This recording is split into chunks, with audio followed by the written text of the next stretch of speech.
Você já parou para pensar no que é capaz de transformar uma criança em um matador? Não estou falando de filme, não. Estou falando do sertão real, do sertão de 1930, onde a fome doía mais que bala e a injustiça era a única lei que valia. Hoje, eu vou te contar a história de um menino de 12 anos, um garoto magro, de olhar baixo, que tremia de medo, um menino que viu o pai cair morto na sua frente e que não tinha para onde correr, nem o que comer, nem ninguém para chamar de família. Esse menino se chamava Antônio dos Santos, mas o sertão não deixou ele continuar sendo Antônio. Lampião encontrou esse garoto perdido na caatinga, e naquele dia, o rei do cangaço não viu uma criança fraca, viu uma arma sem dono, viu raiva sem direção, viu vingança esperando para explodir.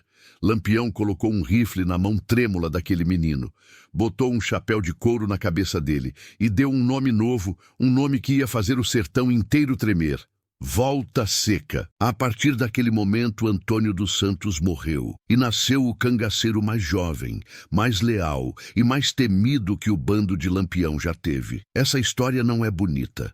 Não é reconfortante, mas é real. É a história de como a dor transforma a inocência em fúria, de como a necessidade faz de um menino um monstro, e de como o sertão não perdoa a fraqueza de ninguém. Antes de continuar, eu quero te pedir 3 coisas. Se você está gostando dessa história, deixa teu like agora. Se inscreve no canal para não perder os próximos causos do cangaço. E me diz aqui nos comentários, de qual cidade do Brasil você está assistindo? Quero saber onde está o povo que ainda valoriza a história de verdade desse país. Agora me acompanha, porque a história de Volta Seca começa com sangue, fome e um silêncio pesado como o mormaço da tarde. O sol de 1930 não aquecia, queimava, castigava a terra seca do sertão da Bahia como se estivesse cobrando uma dívida antiga. A caatinga estava cinza, esturricada, sem uma gota de verde. Os riachos tinham virado crateras de barro rachado. O gado morria de pé, os olhos vidrados olhando para o nada. E o povo rezava. Rezava para São José mandar chuva. Rezava para não ter que enterrar mais um filho. Rezava sabendo que Deus, às vezes, parecia ocupado demais para olhar para o sertão. Antônio dos Santos tinha 12 anos, magro feito vara de aroeira, os ossos marcados no peito. A roupa era um trapo que já tinha sido de alguém maior. Ele morava num casebre de taipa com o pai, Severino dos Santos, um homem de palavra e de trabalho. Severino não era cabra de briga, era lavrador. Acordava antes do sol nascer, pegava a enxada e ia arrancar da terra o pouco que ela ainda dava. Não era rico, não tinha terra própria. Trabalhava de meia com o coronel Antônio Duarte, um homem que se achava dono de tudo, da terra, da água e até da vida dos outros. Severino era respeitado na vila, não por ter posses, mas porque tinha algo que muita gente já tinha perdido: dignidade. Quando dava a palavra, cumpria. Quando prometia uma saca de milho, entregava. Quando dizia que ia pagar, pagava. E foi justamente essa honra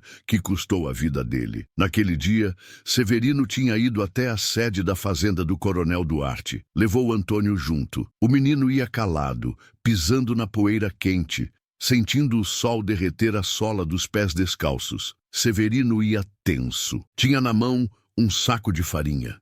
Era tudo que tinha conseguido tirar da terra seca naquele ano de desgraça. Metade era do coronel, a outra metade era deles. Era a sobrevivência. Mas o coronel não estava satisfeito.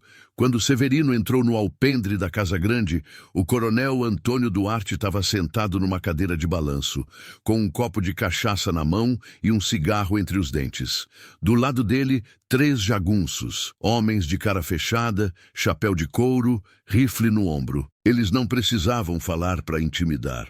Só de estarem ali em pé já era ameaça. Severino tirou o chapéu, cumprimentou com respeito. Coroné, trouxe a meia. Tá tudo aí. Foi o que a terra deu esse ano. O coronel nem olhou pro saco, olhou pro homem. Severino, tu me acha de trouxa? Severino franziu a testa. Como é, coroné? Eu sei que tu tirou mais que isso da terra. Sei que tu tá guardando comida para vender por fora. E aqui, quem vende sou eu. Quem manda sou eu. Coroné, pela alma da minha mãe, isso aqui é tudo. Não tem mais nada. O coronel se levantou devagar, jogou o resto da cachaça no chão, caminhou até Severino e parou a 1 palmo do rosto dele. Tu tá me chamando de mentiroso na minha própria casa? Antônio, parado atrás do pai, sentiu o coração disparar. Viu o pai engolir seco. Viu a mão de Severino apertar o chapéu com força. Não, coronel. Eu só tô dizendo a verdade. Não tenho mais nada para dar. O coronel deu um sorriso torto. Virou pro jagunço mais próximo. Zé Rufino, ensina esse cabra teimoso o que acontece com quem me desrespeita. O jagunço não hesitou. Deu um passo à frente e desferiu um soco no estômago de Severino.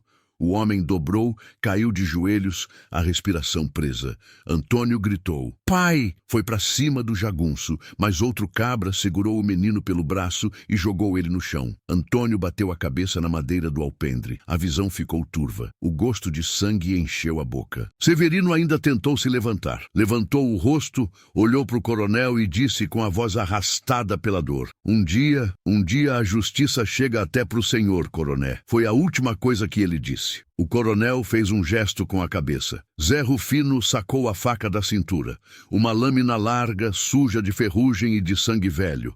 Severino nem teve tempo de rezar. A faca entrou no peito dele. 1 vez, 2 vezes, 3. O corpo de Severino caiu de lado. Os olhos ainda abertos. A boca entreaberta. A poeira do chão grudando no sangue que escorria. Antônio gritou. Gritou até a garganta rasgar. Tentou se soltar. Tentou correr para o pai, mas o jagunço que segurava ele era forte demais. O homem deu uma risada. Esse aí já era, moleque. E tu vai ser o próximo se não sumir daqui. O coronel limpou a boca com as costas da mão. Cuspiu no chão. Joga esse corpo no mato. E o menino? Solta. Deixa ele contar a história. Assim o povo aprende a não me contrariar. Os jagunços arrastaram o corpo de Severino pelos pés. A cabeça batendo nas pedras, o rastro de sangue marcando o chão. Antônio ficou ali, de joelhos, tremendo, não de frio, de choque, de raiva, de dor. Quando os jagunços sumiram de vista, o menino se arrastou até o lugar onde o pai tinha caído. Tocou no sangue ainda quente, fechou os olhos e, pela primeira vez na vida, Antônio dos Santos sentiu algo além do medo. Sentiu ódio. Um ódio que queimava mais que o sol do meio-dia. Um ódio que fincava raiz funda, do tipo que não seca nunca, do tipo que só sai de dentro com vingança. Mas ele era só um menino sozinho, sem mãe, sem pai, sem nada. Antônio levantou, olhou para a casa grande, olhou para os jagunços que riam alto lá dentro e jurou baixinho com a voz trêmula: eu volto, um dia eu volto, e saiu andando. Andou pela caatinga, andou sem rumo, andou até as pernas doerem, até os pés sangrarem, até a fome apertar tanto que ele pensou em deitar e morrer ali mesmo, embaixo de um juazeiro seco, mas o sertão não deixou, porque 3 dias depois, na beira de um riacho morto, Antônio dos Santos cruzou o caminho de um homem que andava com 20 rifles nas costas, um chapéu de couro na cabeça e um nome que fazia o Brasil inteiro tremer: Lampião. E naquele momento, o destino do menino foi selado, não com tinta, com sangue. Antônio dos Santos andou 3 dias pela Caatinga, 3 dias sem comer nada além de um pedaço de mandacaru amargo que arrancou com as mãos cheias de espinho. 3 dias bebendo água suja de poça, água que os bichos nem queriam mais. 3 dias com o sol martelando na cabeça e a noite gelada mordendo os ossos. Ele não sabia mais para onde ia, só sabia que não podia voltar. Voltar para quê? Para ser morto pelos jagunços do coronel? Para morrer de fome naquele casebre vazio, olhando para o sangue seco do pai no chão? Não. Antônio preferiu andar. Andar até cair. E se caísse, que fosse longe daquele lugar maldito. No 3º dia, o menino chegou perto de um riacho seco. Ou melhor, do que tinha sobrado de um riacho. Era só pedra, areia e um fio d'água lodosa correndo no meio. Mas para ele, era um milagre. Antônio se jogou de bruços, enfiou a cara na água e bebeu. Bebeu até o estômago doer, até sentir que ia vomitar, mas não parou. A sede era maior que a dor. Foi quando ele ouviu um barulho de cascos, muitos cascos, batendo na pedra, levantando poeira. Antônio levantou a cabeça, ainda de joelhos, a água escorrendo pelo queixo, e viu 20 homens a cavalo, todos vestidos de couro, chapéu de abas largas, cartucheiras cruzadas no peito, rifle no ombro, punhal na cintura, rosário no pescoço, cangaceiros. O coração de Antônio disparou. Ele já tinha ouvido falar. Todo mundo no sertão já tinha ouvido falar. Mas ver de perto era diferente. Era como ver uma tempestade se formando no horizonte. Você sabe que vai cair, mas não sabe se vai sobreviver. O bando parou. Os cavalos relincharam. A poeira subiu e cobriu tudo. Antônio ficou paralisado. Não conseguia se mexer.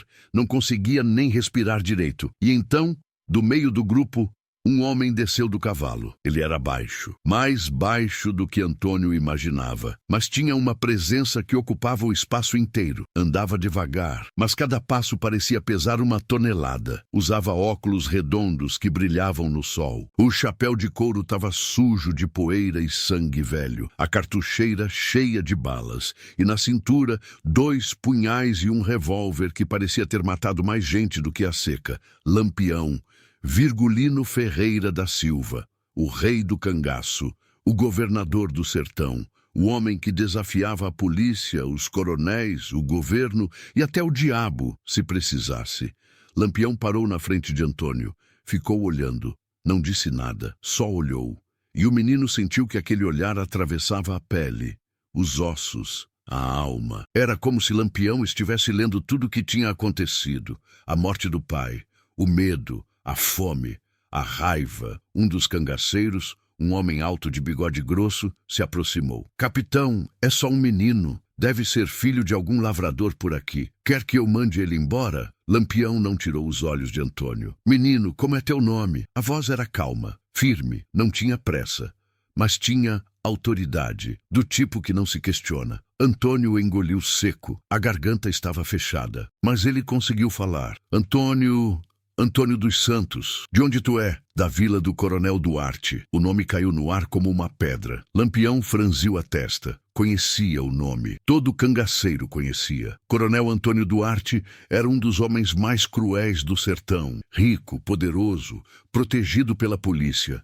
Um homem que pisava em pobre como quem pisa em formiga. E o que tu tá fazendo aqui, longe de casa? Antônio baixou a cabeça. Sentiu a garganta apertar. Sentiu as lágrimas queimando, mas segurou. Não ia chorar.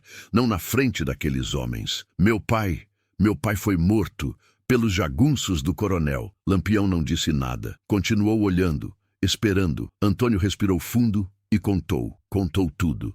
A farinha, a acusação, a surra, a faca entrando no peito do pai, o sangue, o corpo sendo arrastado e a promessa que ele tinha feito baixinho antes de fugir. Quando terminou, o silêncio pesou. Os cangaceiros olhavam para o menino com uma mistura de pena e respeito, porque no sertão, perder o pai daquele jeito não era raro, mas jurar vingança, isso era coisa de homem. Lampião tirou os óculos, limpou com a manga da camisa, colocou de volta. E então, pela primeira vez, sorriu. Mas não era um sorriso alegre. Era o sorriso de quem reconhece algo familiar. Tu quer vingar teu pai, menino? Antônio levantou a cabeça, os olhos vermelhos, a voz firme. Quero. Tu sabe o que isso significa? Sei. Não sabe não. Lampião deu um passo à frente. Abaixou, ficando na altura do menino. Vingar teu pai significa virar cangaceiro. Significa carregar rifle. Significa matar, significa dormir no mato, comer quando tiver e viver sabendo que a qualquer hora uma bala pode te pegar. Significa que tua vida não é mais tua, é minha. Tu entende isso? Antônio não desviou o olhar. Entendo. Lampião ficou em silêncio, estudando o garoto, vendo se ele ia desabar, se ia chorar. Mas Antônio não fez nada disso. Ele só esperou. E Lampião viu o que poucos conseguem ver. Aquele menino não era fraco, era quebrado. E coisa quebrada, quando junta errado, fica perigosa. Lampião se levantou, virou para os cangaceiros. Zé Sereno, pega um rifle aí, um pequeno, e um chapéu. Zé Sereno, o cangaceiro de bigode grosso, arregalou os olhos. Capitão, o senhor vai levar o menino? Vou. Mas ele é muito novo, capitão. Não aguenta a vida do cangaço. Lampião olhou para Zé Sereno com aquele olhar que calava qualquer conversa. Eu era mais novo que ele quando comecei. E tô aqui. Pega o rifle. Zé Sereno obedeceu. Foi até um dos cavalos e voltou com um rifle curto, mais leve. e um chapéu de couro pequeno, que devia ter sido de algum outro cangaceiro que já tinha morrido. Lampião pegou o rifle, pesou na mão, olhou para Antônio. Esse aqui vai ser teu companheiro, teu irmão, tua proteção. Tu vai dormir com ele, acordar com ele, e se precisar vai morrer com ele. Entendeu? Antônio assentiu. Lampião colocou o rifle nas mãos do menino. Era pesado, mais pesado do que Antônio esperava, mas ele segurou. Segurou com força. Depois, Lampião pegou o chapéu de couro e colocou na cabeça do garoto. Ficou grande, cobriu os olhos. Lampião ajeitou. A partir de hoje, tu não é mais Antônio dos Santos. O menino olhou para cima, confuso. Como assim, capitão? Antônio dos Santos morreu no dia que teu pai morreu. Aquele menino fraco, assustado, que chorava de medo, ele acabou. Agora tu é outra pessoa, e eu vou te dar um nome que o sertão inteiro vai aprender a respeitar, ou a temer. Lampião fez uma pausa, olhou para o céu, depois voltou os olhos para o menino. A partir de hoje tu é Volta Seca. O nome ecoou no silêncio. Volta Seca, seco como a terra, seco como a alma, seco como o coração de quem não tem mais nada a perder. Antônio, não. Volta Seca sentiu algo mudar dentro dele. Não sabia explicar, mas era como se uma porta tivesse se fechado e outra tivesse se aberto. A porta da infância se fechou e a porta do cangaço se abriu. Lampião colocou a mão no ombro do menino. Bem-vindo ao bando Volta Seca. Agora tu é meu, e eu não deixo os meus morrerem à toa. Volta Seca não disse nada, só apertou o rifle com mais força. E naquele momento o sertão ganhou mais um cangaceiro. Mas não era um cangaceiro qualquer, era o mais jovem, o mais leal, e com o tempo, o mais temido. Volta Seca cavalgava pela primeira vez na vida. O cavalo era velho, magro, mas obediente. Lampião tinha dado a ele. Disse que todo cangaceiro precisava de um cavalo, mesmo que fosse um matungo. Cavalo não é luxo no cangaço, é sobrevivência, tinha dito o capitão. O menino mal conseguia segurar as rédeas direito. As mãos tremiam, não de medo, de cansaço, de fome, de tudo o que tinha acontecido nos últimos dias. Mas ele não reclamou, não podia reclamar. Agora ele era cangaceiro. E cangaceiro não reclama, cangaceiro aguenta. O bando andava em fila, 20 homens. Alguns cantarolavam, outros iam calados, mastigando fumo. Zé Sereno, que cavalgava ao lado de Volta Seca, olhava para o menino de vez em quando, não com raiva, com curiosidade. Queria ver quanto tempo aquele garoto ia durar. Menino, tu já matou alguma coisa na vida? Volta Seca olhou para ele, balançou a cabeça. Não. Nem galinha? Não. Zé Sereno deu uma risada baixa. Não era zombaria, era constatação. Então tu vai aprender rápido, porque aqui quem não mata morre. A frase ficou no ar, pesada, verdadeira. O bando seguiu até o anoitecer. Pararam numa área de caatinga fechada, longe de qualquer vila. Acenderam uma fogueira pequena, sem chamar atenção. Lampião não gostava de fogo grande. Dizia que fogo grande era convite para volante. Os cangaceiros se sentaram ao redor. Tiraram a carne seca das mochilas. Farinha, rapadura, dividiram entre si. Volta Seca ganhou um pedaço de carne seca dura, feito sola de sapato, e um punhado de farinha. Comeu devagar, mastigando cada pedaço como se fosse ouro, porque era. No sertão, comida era ouro. Lampião sentou do outro lado da fogueira, tirou os óculos, limpou de novo, colocou de volta, ficou olhando para o fogo, pensando, sempre pensando. Um dos cangaceiros, um homem de cara marcada por cicatrizes, se aproximou. Capitão, amanhã a gente passa perto da fazenda do Major Tibúrcio. O senhor quer que a gente dê uma visita? Lampião não tirou os olhos do fogo. Depende, o major tá devendo? Tá. Prometeu 10 contos pro senhor mês passado. Não pagou até hoje. Lampião sorriu. Aquele sorriso que não era sorriso, era aviso. Então amanhã a gente cobra. Os cangaceiros riram. Sabiam o que cobrar significava. Não era enviar carta. Não era mandar recado. Era aparecer na porta de rifle em punho e perguntar se o major preferia pagar ou virar comida de urubu. Volta Seca ouvia tudo calado, observando, aprendendo. No cangaço não tinha escola, tinha observação. E quem não aprendia rápido morria mais rápido ainda. Quando a noite caiu de vez, os cangaceiros se deitaram. Cada um escolheu um canto. Alguns dormiram de rifle no colo. Outros amarraram a arma na mão. Lampião sempre dormia por último e acordava primeiro. Dizia que capitão que dorme demais acorda morto. Volta Seca se deitou debaixo de um pé de jurema. Usou o chapéu de couro como travesseiro. O rifle ficou do lado. Ele olhou para o céu. Estrelas cobriam tudo. Milhares delas, brilhando, indiferentes ao sofrimento lá embaixo. Pensou no pai, no sangue, na promessa e fechou os olhos. Dormiu pouco e mal. O sol ainda não tinha nascido quando o Lampião acordou todo mundo. Levanta! Hoje é dia de cobrança. Os cangaceiros se levantaram rápido, sacudiram a poeira, enrolaram as redes, pegaram os rifles, montaram nos cavalos. Volta Seca fez o mesmo. Montou no cavalo velho, segurou o rifle e seguiu o bando. Andaram 2 horas. O sol começou a subir e quando o calor já estava insuportável, chegaram na fazenda do Major Tibúrcio. Era uma propriedade grande, casa de taipa bem feita, curral cheio de gado, roça verde, tinha água, tinha comida, tinha tudo que o resto do sertão não tinha, e o major guardava tudo para si. Lampião parou o bando a uns 100 metros da casa. Olhou, calculou, viu 2 homens armados na varanda, jagunços, capangas do major. Zé Sereno, tu vai pela direita com 5 homens. Corisco, tu vai pela esquerda com outros 5. Eu entro pela frente. E o resto fica aqui de guarda. Os homens se dividiram. Rápido, silencioso, eficiente. Lampião olhou para Volta Seca. Tu vem comigo. O menino arregalou os olhos. Eu, capitão? Tu? Já é hora de aprender. Volta Seca engoliu seco. Desceu do cavalo.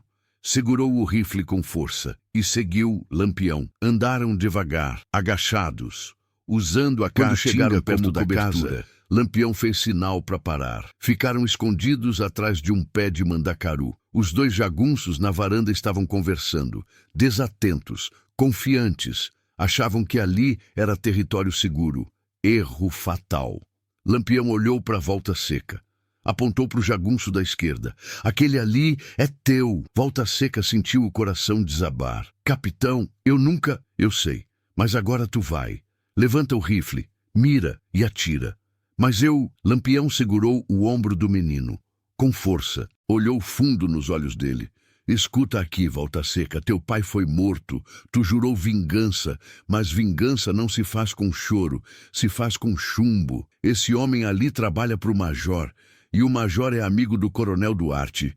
Entende? Eles são do mesmo tipo. Opressores, ladrões, assassinos. Se tu não matar ele, um dia ele mata tu. Ou mata outro pai, outra criança. Entendeu? Volta. Seca olhou para o jagunço. O homem ria alto, despreocupado, como se o mundo fosse dele. E algo dentro de Volta Seca quebrou. Não era mais o menino Antônio. Era o cangaceiro Volta Seca. Ele levantou o rifle, apoiou no ombro, mirou. A mão tremia, o suor escorria, mas ele respirou fundo, como Lampião tinha ensinado, e apertou o gatilho.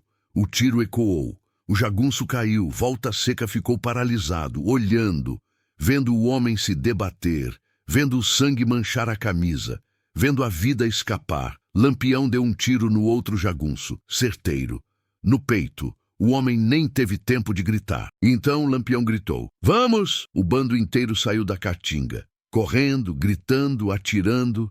Zé Sereno e Corisco entraram pelos lados, cercaram a casa. O Major Tibúrcio saiu correndo pela porta dos fundos. Gordo, suado, apavorado, mas não chegou longe. 3 cangaceiros o cercaram, jogaram ele no chão, amarraram as mãos. Lampião entrou na casa, revirou tudo. Achou um baú de madeira, cheio de dinheiro, muito dinheiro, mais do que o major devia, muito mais. Lampião pegou o que era dele e dividiu o resto com o bando. Saiu da casa, foi até onde o major estava, de joelhos, tremendo, chorando. "Major, eu vim cobrar.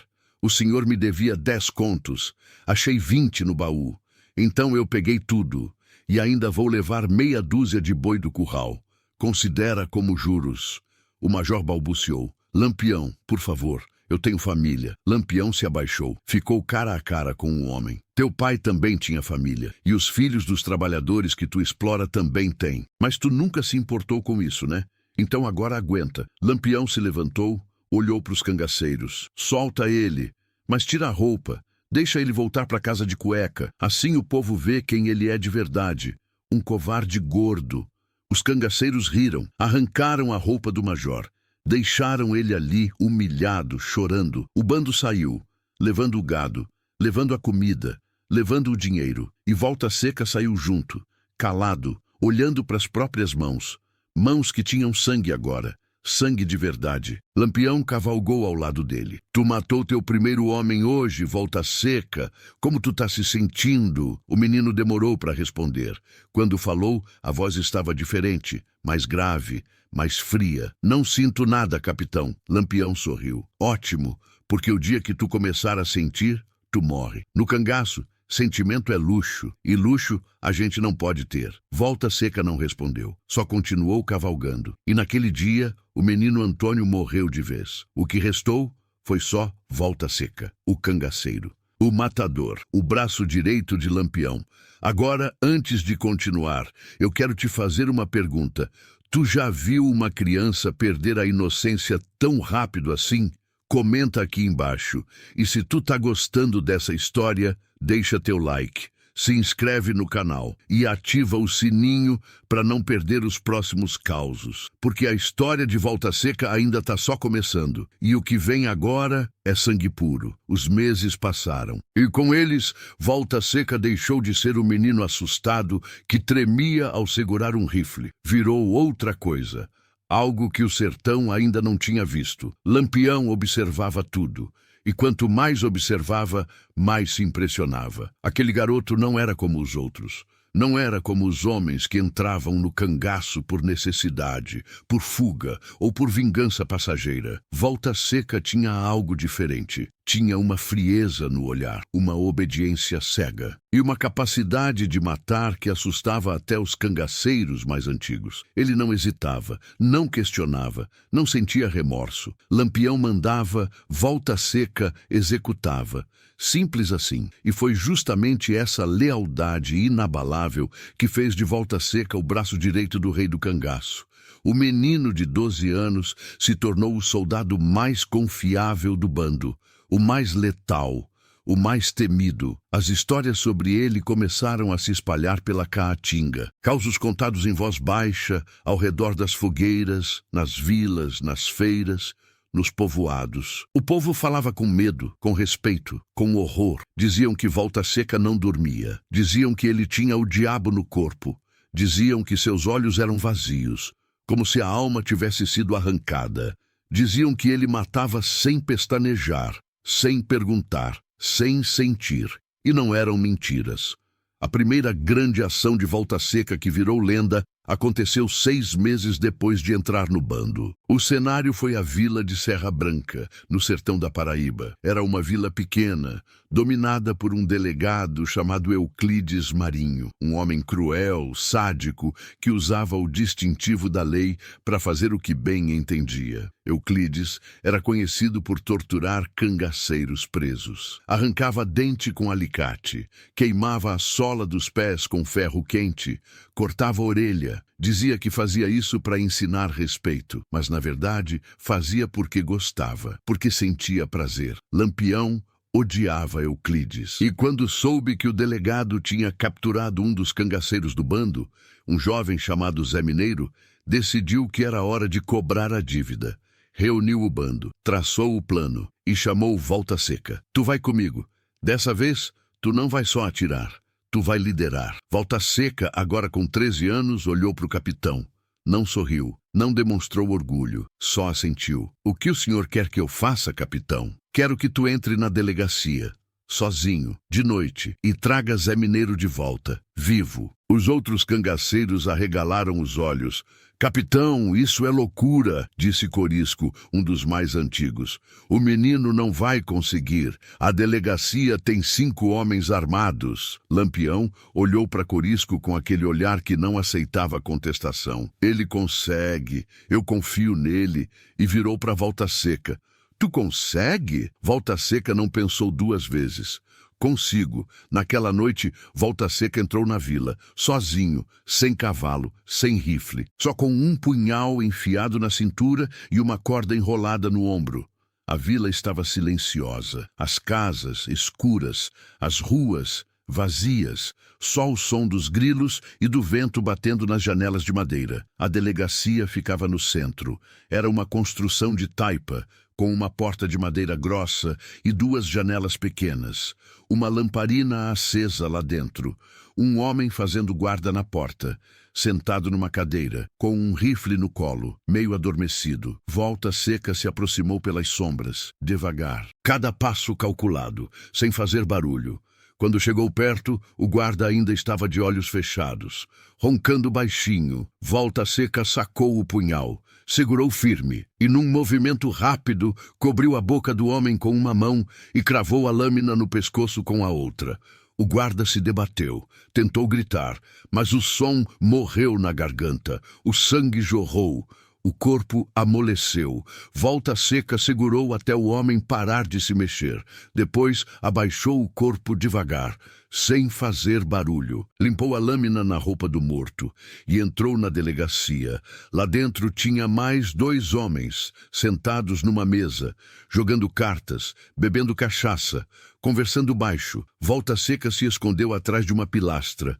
Observou, calculou, esperou o momento certo. Um dos homens se levantou, foi até um canto mijar num balde. Volta Seca se moveu, apareceu atrás do homem, cobriu a boca, cortou a garganta. O sangue espirrou na parede. O corpo caiu. O outro homem ouviu o barulho.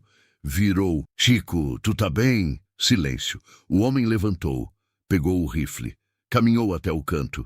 E viu o corpo de Chico no chão, viu o sangue, e quando ia gritar, sentiu algo frio encostar no pescoço, a lâmina de Volta Seca. Faz barulho, tu morre. Entendeu? O homem tremeu. Soltou o rifle, levantou as mãos. Onde tá o preso? Zé Mineiro, onde ele tá? O homem apontou para uma porta nos fundos, com a mão tremendo. Volta Seca empurrou o homem para frente. Abre! O homem abriu a porta. Era uma cela pequena, escura, fedendo a mijo e sangue. Zé Mineiro estava lá, amarrado, machucado, o rosto inchado, os olhos quase fechados de tanto apanhar, mas vivo. Quando viu Volta Seca, tentou sorrir. Menino, tu veio? Vim. O capitão mandou. Volta Seca cortou as cordas. Ajudou Zé Mineiro a levantar. O homem mal conseguia andar. Volta Seca olhou para o guarda, que ainda estava vivo, e falou com uma frieza que gelou a alma do homem. Diz pro teu delegado que Lampião manda um recado. A próxima vez que ele encostar a mão num cangaceiro, a gente não vem buscar. A gente vem enterrar. E então, Volta Seca cravou o punhal no peito do homem. Sem pressa, sem raiva. Só porque precisava. O corpo caiu. Volta Seca ajudou Zé Mineiro a sair. Passaram pela delegacia, pelo corpo do primeiro guarda e desapareceram na noite. Quando o sol nasceu, o povo de Serra Branca acordou e viu 3 homens mortos, a delegacia manchada de sangue. E na parede, escrito com carvão, Lampião esteve aqui. E Volta Seca também. O delegado Euclides Marinho fugiu da vila no mesmo dia. Nunca mais voltou. As histórias sobre Volta Seca se multiplicaram. Cada ação era mais ousada que a anterior. Cada ataque mais brutal. Houve o dia em que ele matou 5 soldados da Volante sozinho, numa emboscada na Serra do Teixeira. Os homens estavam acampados, desprevenidos. Volta Seca se aproximou de madrugada. Matou os 4 que dormiam com facadas silenciosas. O 5º acordou. Tentou atirar, mas Volta Seca foi mais rápido. Desarmou o homem e o matou com as próprias mãos. Houve o dia em que ele executou um delator, um homem chamado João Magro, que tinha entregado a localização do bando para a polícia. Lampião mandou Volta Seca resolver. O menino foi até a casa do delator, na hora do almoço, na frente da família. Entrou, olhou para João Magro e disse: o capitão manda dizer que traidor não tem perdão. E atirou, uma vez, na testa. Saiu da casa, deixou a família chorando e voltou para o bando. Lampião perguntou: resolveu? Resolvi. Ele sofreu? Não, foi rápido. Lampião sorriu. Bom, eu não quero que meus inimigos sofram. Quero que morram, e tu faz isso bem. Volta Seca não respondeu, só limpou a arma. Mas a ação que mais marcou o sertão aconteceu em 1932. Volta Seca tinha 14 anos e já era conhecido em todo o Nordeste. Um coronel chamado Firmino Alves tinha assassinado uma família inteira de lavradores. Homem, mulher, 3 filhos. Tudo porque o pai da família tinha se recusado a vender a terra. Firmino queria expandir a fazenda e não aceitava não como resposta. A notícia chegou até Lampião e o capitão ficou furioso. Não porque gostasse de lavradores, mas porque Firmino tinha desrespeitado o código do sertão. Tinha matado crianças. E no sertão, mesmo entre bandidos, matar criança era covardia. Lampião chamou Volta Seca. Eu quero que tu mate o coronel Firmino, mas não quero que seja rápido. Quero que seja lento, quero que ele sinta, que sofra, que entenda o peso do que fez. Tu consegue fazer isso? Volta Seca olhou para o capitão, e pela primeira vez em muito tempo, algo brilhou nos olhos dele. Não era compaixão, não era dúvida, era sede de justiça. Consigo. Volta Seca foi sozinho. Entrou na fazenda de Firmino à noite. Matou os jagunços um por um. Silencioso. Eficiente. Quando chegou no quarto do coronel, Firmino estava dormindo, roncando alto. Bêbado. Volta Seca acendeu o lampião. O coronel acordou. Viu o menino. Arregalou os olhos. Quem é tu, garoto? Meu nome é Volta Seca. E eu vim cobrar uma dívida. Firmino tentou pegar a arma embaixo do travesseiro, mas Volta Seca foi mais rápido. Atirou na mão do coronel. Estilhaçou os dedos. Firmino gritou. Caiu da cama. Volta Seca se aproximou. Tu matou uma família inteira, inclusive 3 crianças. Isso é covardia. Firmino, chorando de dor, implorou. Eu pago o que tu quiser, dinheiro, terra, tudo. Volta Seca balançou a cabeça. Não quero teu dinheiro, quero tua vida. E atirou. Uma vez no joelho, o coronel gritou. Outra vez no outro joelho, mais gritos. Isso é pelas crianças, disse Volta Seca. Elas não tiveram chance de implorar. Tu vai ter, mas não vai adiantar. Atirou de novo, no ombro, no estômago. Firmino agonizou, demorou para morrer. E quando finalmente morreu, Volta Seca saiu. Deixou o corpo lá, manchado de sangue, com um recado na parede. Quem mata criança paga com sangue. Lampião não perdoa. Volta Seca executa. Quando Volta Seca voltou para o bando, Lampião perguntou. Tá feito? Tá feito. Ele sofreu? Sofreu. Lampião colocou a mão no ombro do menino. Tu é o melhor soldado que eu já tive, Volta Seca. Tu não tem medo, tu não hesita e tu obedece. Se todos fossem como tu, a gente já tinha tomado o Volta Seca não sorriu, não agradeceu. Só olhou para o capitão e disse, eu faço o que o senhor manda, capitão. Sempre vou fazer. E foi exatamente isso que ele fez. Até o último dia. Agora me diz, tu conhece alguém tão leal assim? Alguém que faria qualquer coisa pelo líder? Comenta aqui embaixo. Deixa teu like, compartilha esse vídeo e se inscreve no canal. Porque a história de Volta Seca ainda não acabou. E o final vai te arrepiar. Os anos passaram. E com eles, a fama de Volta Seca cresceu. Não como a de Lampião, que era conhecido em todo o Brasil. Mas no sertão, entre o povo que vivia na pele a dureza da caatinga, Volta Seca era mais que um cangaceiro. Era um símbolo, um aviso, uma lenda viva. Diziam que ele tinha matado mais de 50 homens antes de completar 16 anos. Diziam que não dormia, que não ria, que não chorava. Diziam que sua alma tinha sido vendida ao diabo no dia em que viu o pai morrer. Diziam que ele era a sombra de Lampião, e onde a sombra passava, a morte seguia. Mas a verdade, como sempre no sertão, era mais complexa, mais humana, mais trágica. Volta Seca não era um monstro, era um menino quebrado que nunca teve a chance de se consertar. Era uma ferida aberta que o cangaço mantinha sangrando. Era a vingança que nunca se completou, porque por mais que matasse, o vazio dentro dele continuava lá, inalterado, insaciável. Lampião sabia disso. sabia que Volta Seca era perigoso. Não para os inimigos, para si mesmo. Porque um homem sem medo da morte é imprevisível. E imprevisibilidade, no cangaço, podia ser tão fatal quanto uma bala. Mas Lampião também sabia que Volta Seca era insubstituível. Era o único em quem ele confiava plenamente.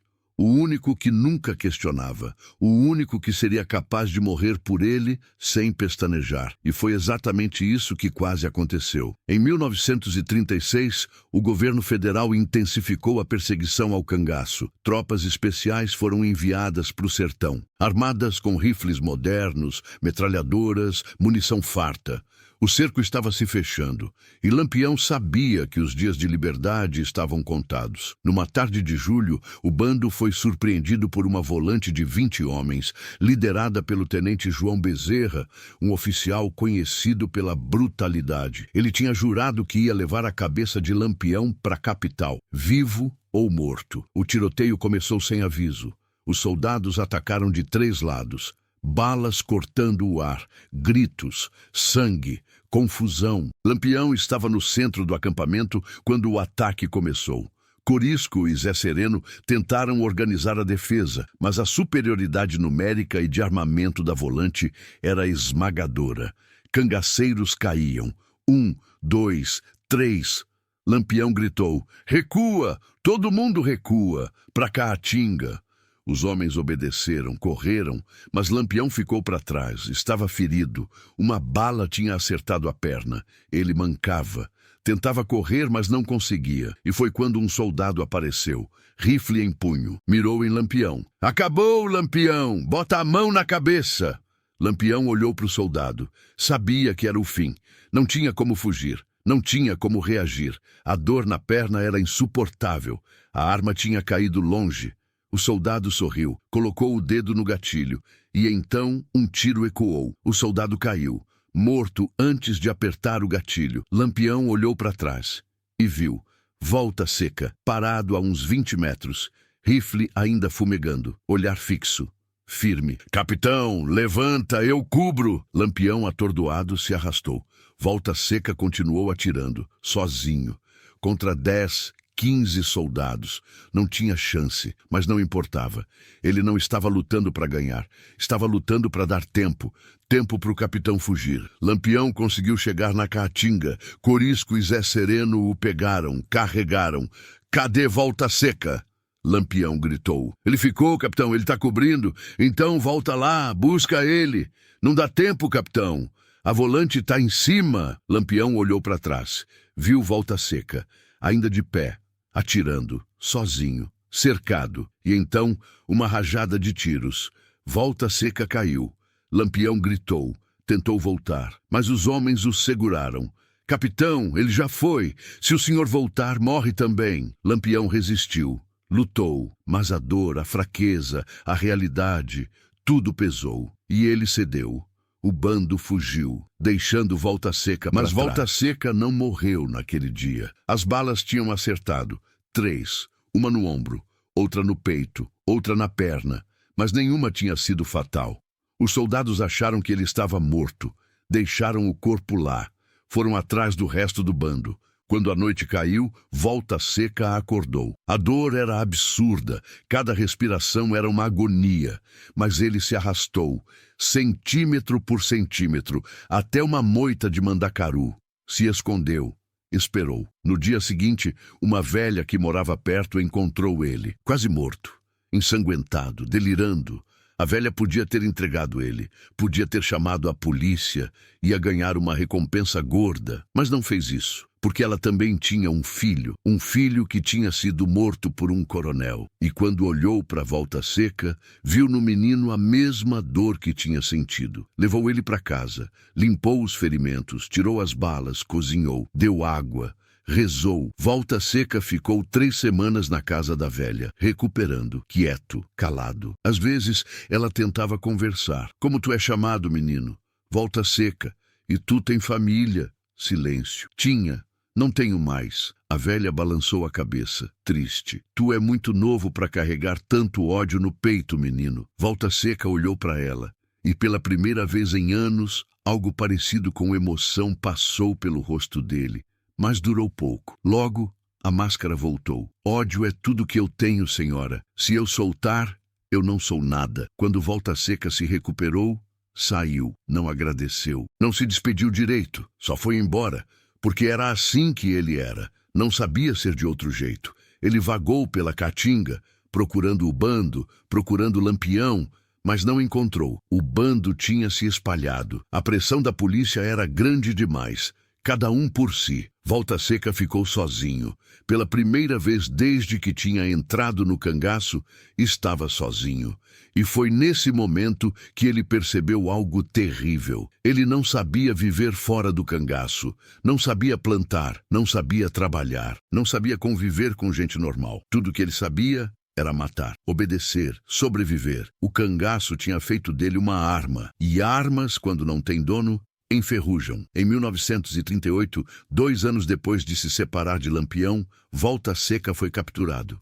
Não em combate, não numa emboscada. Foi capturado dormindo, numa vila pequena, exausto, doente, sozinho. A polícia o reconheceu, prendeu, algemou, levou para a capital. O julgamento foi rápido. Volta Seca foi condenado por dezenas de assassinatos. A sentença, prisão perpétua. Quando o juiz perguntou se ele tinha algo a dizer, Volta Seca olhou para frente, vazio, e falou: "Eu fiz o que tinha que fazer, não me arrependo de nada." Foi levado para a cadeia e lá ficou, trancado, esquecido. Mas a história dele não acabou ali, porque em 1940, enquanto Volta Seca apodrecia numa cela, Lampião foi morto, numa emboscada em Angicos, decapitado, a cabeça exposta em praça pública. Quando Volta Seca soube, não chorou, não gritou, não só sentou no chão da cela e ficou olhando para a parede, por horas, porque naquele momento